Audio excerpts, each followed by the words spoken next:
from all Google properties, we send about 1 billion clicks per month to newspaper publishers.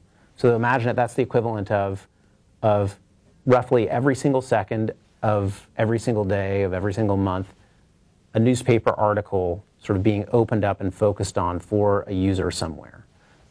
It's 1 billion times a month.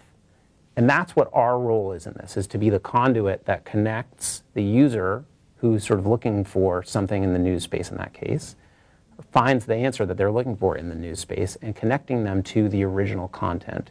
The law of fair use allows us to show a snippet view. And the snippet view, again, is just a headline and a little bit of text, a teaser of text for what the complete story represents. And so for users, they see just that snippet, and then they click on it, and it takes them through to the original source. The news was kind of confusing. I think that it was a week of sort of conflicting stories.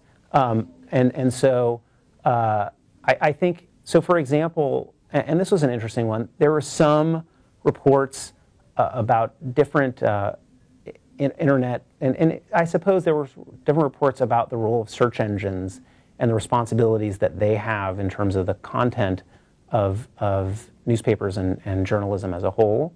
And I think you'd find that all search engines fundamentally occupy that space of being the conduit connecting users to the end publisher.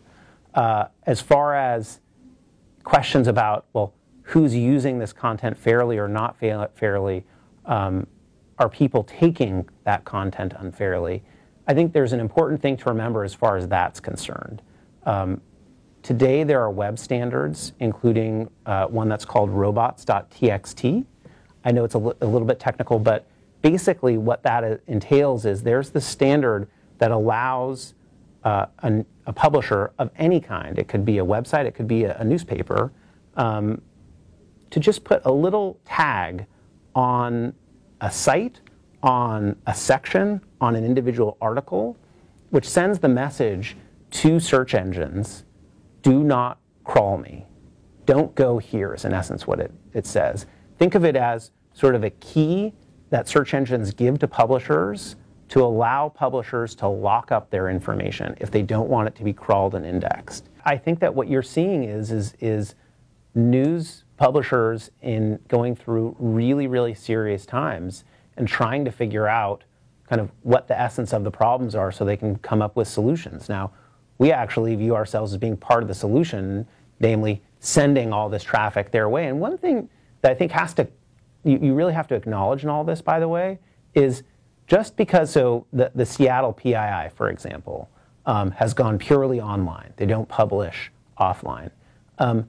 One thing that you have to understand is just because you do absolutely see certain papers that are no longer publishing offline, and there are struggles in that industry, from what we see, you should not interpret that as that material, that journalistic content is unpopular. It's wildly popular. People are going and consuming it in droves, and there are numerous sites that have seen increases in their traffic. The challenge is working together with news publishers to figure out ways to make money off of that content that's online once all those readers get there.